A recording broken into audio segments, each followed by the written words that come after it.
court of the Wenton King!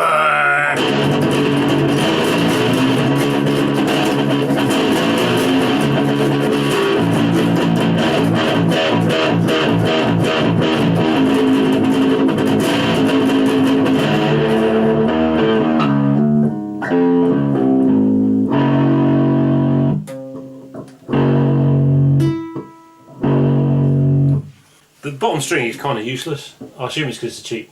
It doesn't really stay in tune. And then the top string is kind of the same. It's really twangy. So you have to play the strings in between. But the B string is great. So when you say because it's cheap, and this is a bit. So is that just a case of changing the string? Well, I've already changed the string. These are actually heavier strings. Obviously, they come with really, really light strings. But so I've had to have heavier strings. But you know, you can go. Or something. It's degent. It's not gent. Degent. Degent, because. Hello and welcome to In the Court of the Wenton King. What was it called? I can't remember. Seldom seen a kid by elbow. Ha! Yeah, the kid that could not be found. The child that was not seen. The unfindable youngster. The young one that you couldn't see very much. So yeah, elbow. I thought it was Mogwai. I got them mixed up. So I was disappointed. Philistines disengaging from the world to consume EastEnders and home improvement programs Big Brother, Pepsi in the Andes, McDonald's in Tibet, memorising sports statistics because life means nothing. There is no such thing as culture or art. I actually once spoke to someone who was insistent that there's no such thing as any of that, and you know, it's just entertainment, and all those people talking about are lying. There is no such thing as music, as art. Really, she was arguing that Megan Fox was good in Teenage Mutant Ninja Turtles. That was really what it was about. Oh, and you're not allowed to dislike the Transformers movies. You have to like them. If you don't like them, you're a liar. The aggressive Luddite version of pretentious sixth former, hive mind, corporate commercialism. I might be exaggerating slightly. I would think the kids, we're down with the kids, aren't we? Might think this is the good stuff. And it's you could compare it to Radiohead in the sense it's the diet Radiohead. Radiohead is a derivative of something that happened in the 70s that was very cool. This is a derivative of something that happened in like early 90s, late 80s maybe. And like I said, I thought it was Mogwai. I got the names mixed up and I was disappointed it wasn't. So the band that did The Wizard, that was a different band. It's a bit like Coldplay. It's very much in that field, in that sphere. I don't think it's as boring as Coldplay, but then I haven't really listened to Coldplay, so I don't really know. But that's certainly where I associate it. You've got a lot of songs. Is it 14 songs or something like that? Yeah. I'm exaggerating. Each song is one idea. They're not necessarily short songs because there's lots of mantra repeating. It's all programmed, obviously, so that's just the nature of it. And it's all about the effects of the sound. You could argue it's a Pro Tools demo, but there is something instilled in each track. In that one track is one thing, one idea. So it's not like a Pro Tools demo where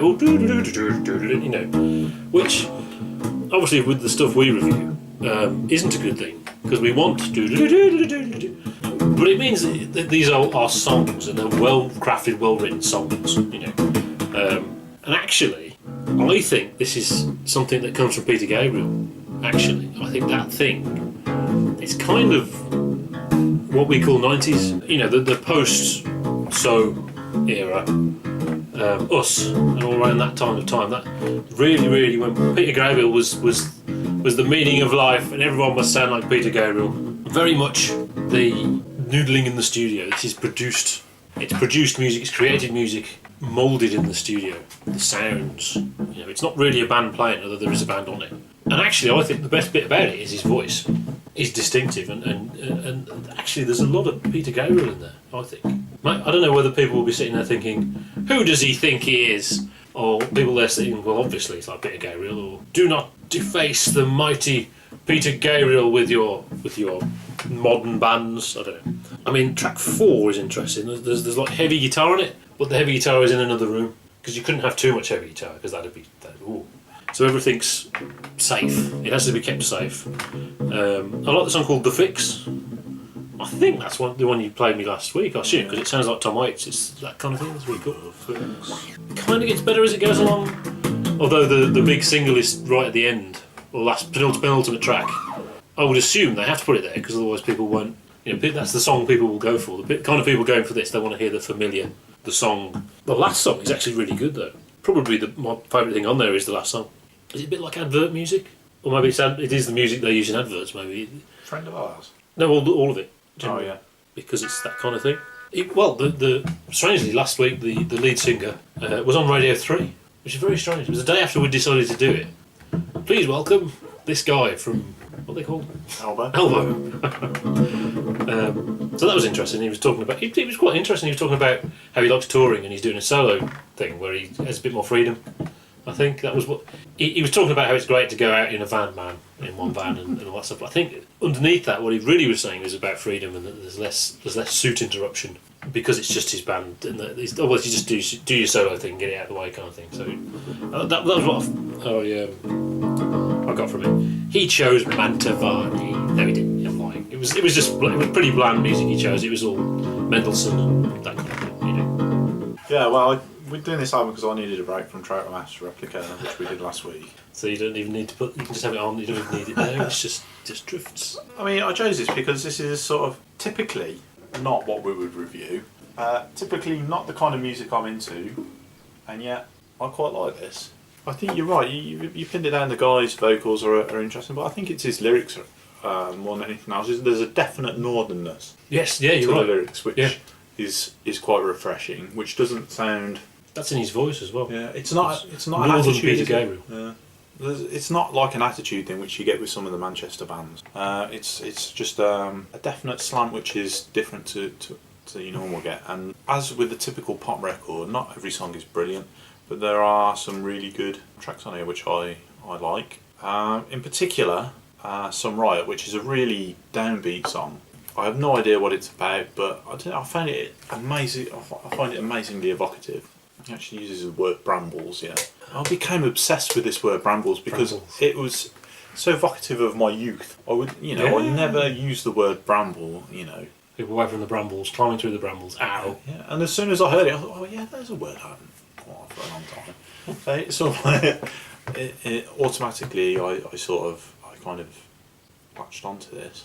So I actually think it's quite a good album. They're not. I mean, they are. It's not really an album, is it? No. I mean, they're a pop band, essentially, with, a slightly different slant on things. They're not all sort of basic corporate. For example, you wouldn't expect these to go on X Factor or something like that. No. So they're at the more creative end of pop. Sort of. Yeah, it's. I mean, when I was talking nonsense, it's not the pretentious sixth former thing, but maybe it's the new unpretentious sixth former thing.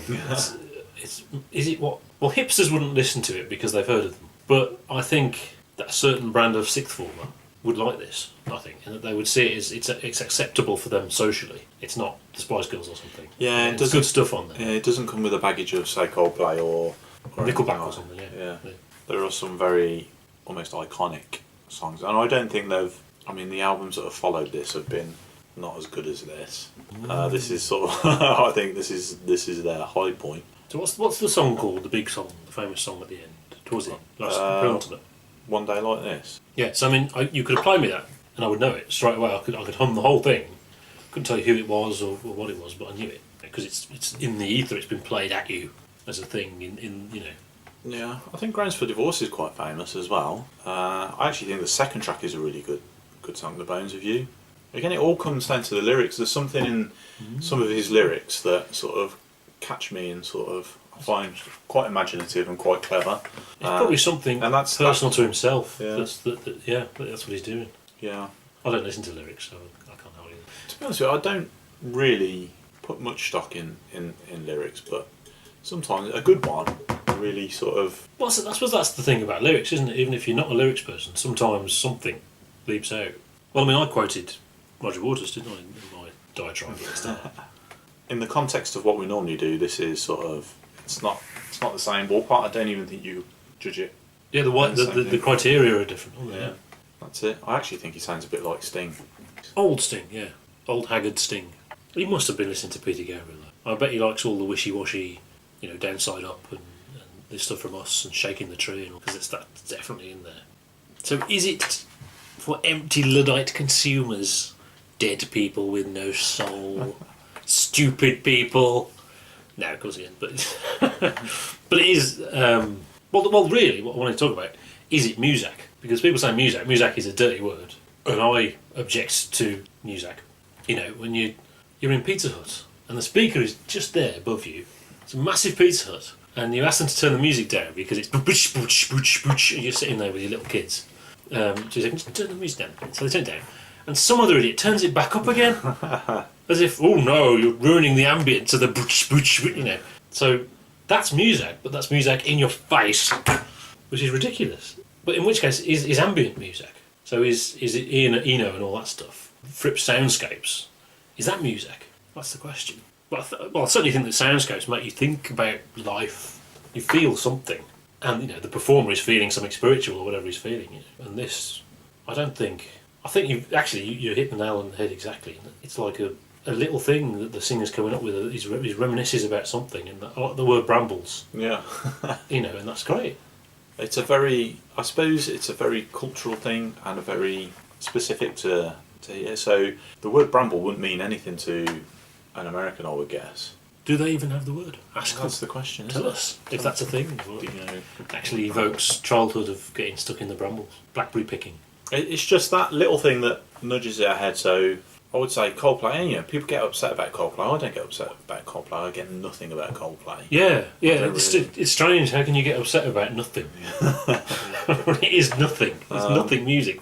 I mean, it really is empty Luddite consumer stuff. There's something about... I'm trying to draw an analogy here that's kind of strange with movies, yeah. So, Kevin Costner, yeah, and... Nicolas Cage, yeah. Hello. Two amazingly wooden actors, yeah. I mean, they are fire hazards. Yeah, and it gets in the way of the movie. Yeah. Which is why I hate it so much. They're so bad. Because they get these great parts in great movies, and they just ruin it, yeah. Yeah. Look at Robin Hood. I watched that recently, Robin Hood, with Alan Rickman, who's so fantastic in that film. National Treasure with Nicolas Cage. That should be a really good, enjoyable, fun romp, yeah. But instead you've got Nicolas Cage. Hello. Con Air, Nicolas Cage, little stick man pretending to be hard. Yeah. It doesn't... Okay, right, okay, so then you've got Keanu Reeves, who's just as wooden. Yeah. It was just dude. Yeah. In every film, he's Ted. But for some reason, he doesn't get in the way of the film. And I think... Yeah, and he gets roles in fairly decent films. Apart from that, there's a bit in The Matrix where he says, "Whoa." It's just Ted, isn't it? But because the film is so fantastic around him, and because he's at the centre of it, he's like Superman or something, isn't he? He's a non-character, obviously. So they figured out how to use him optimally. I don't know why, but this is my analogy. Yeah, there's no reason why I should like Keanu Reeves movies. There's no real reason why I should like Elbow songs. But there's just something that nudges it into a space where the music's not so annoying and the characters aren't so annoying that it gets in the way of the music, and yet there's something in there that's kind of that I kind of enjoy. It's like my dirty little secret, liking Elbow. I think to a certain extent that's harsh. And in the context of what we do, it's the Antichrist, isn't it? Because it's exactly the opposite of what we're saying is interesting and good and whatever, But it's not Kevin Costner, is it? It's not Nicolas Cage, who's actually bad. He's actually bad. Yeah, but I mean, that's the point. Nicolas Cage isn't any worse than Keanu Reeves. But Keanu Reeves has some sort of something, doesn't he? He has a mojo. Well, he just doesn't get in the way of the story. So there's crazy stuff going on the way, and for some reason, when Keanu Reeves is there, you don't have to look at him. You can see everything going on around him. It's like, this is exciting. Kevin Costner comes up in the way and says, "Hello." All this crazy stuff. I am English. Hello. And they would just find a way to ruin it. So yeah, I mean that's the kind of thing. All the bad stuff or all the inane stuff that's in there just doesn't. you know, doesn't seem to get in the way of the highlights. That's But it is a depressing way. Oh, well, I like this music. It doesn't get in the way. It's just, well, the bad stuff doesn't get in the way. I mean, essentially, well, there isn't anything bad. I didn't think there was anything bad. There was levels of mediocrity, and then occasionally, just, oh, that's interesting, and then back to the mediocrity. It's the sound to play to hide the screaming women in your head, basically, to hide the the horrors. That song playing like that. To hide the screaming women in your head. Play your hobbies. Oh, I saw Coldplay. I probably never said this on the video. I saw Coldplay, and then you two had some fireworks at the end. So yeah, so I do have I have something to say about Coldplay because I did see them. Their immense popularity, the same as what's the shouty woman? She's actually got a really good voice, but it's all very Adele. yeah. Sells a lot. You know, in the days of no sales, she keeps the industry afloat basically. And it's that question of how do you maximise short-term sales? You know, the one thing you can cut a hole in the sky and change everything, like the Beatles, do something.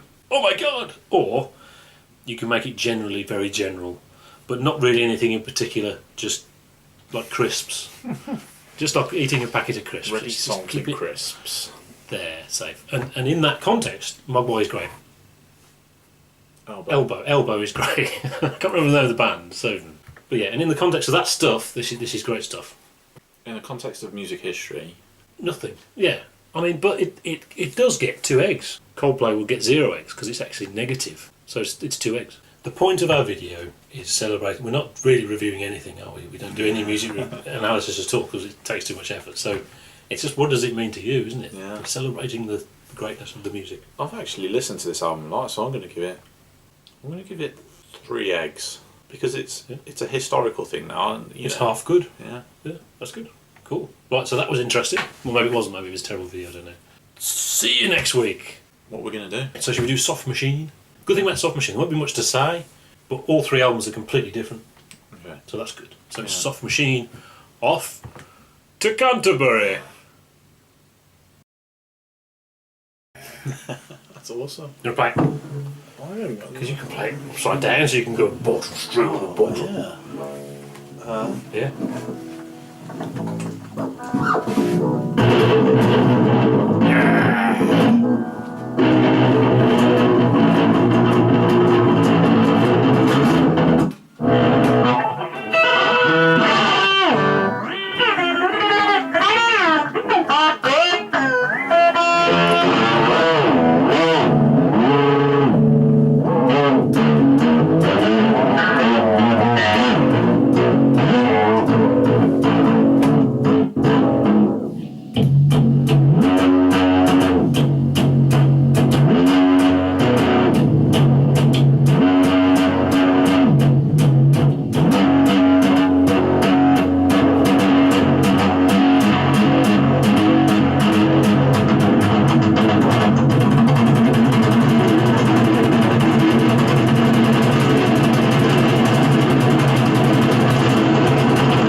Thank you.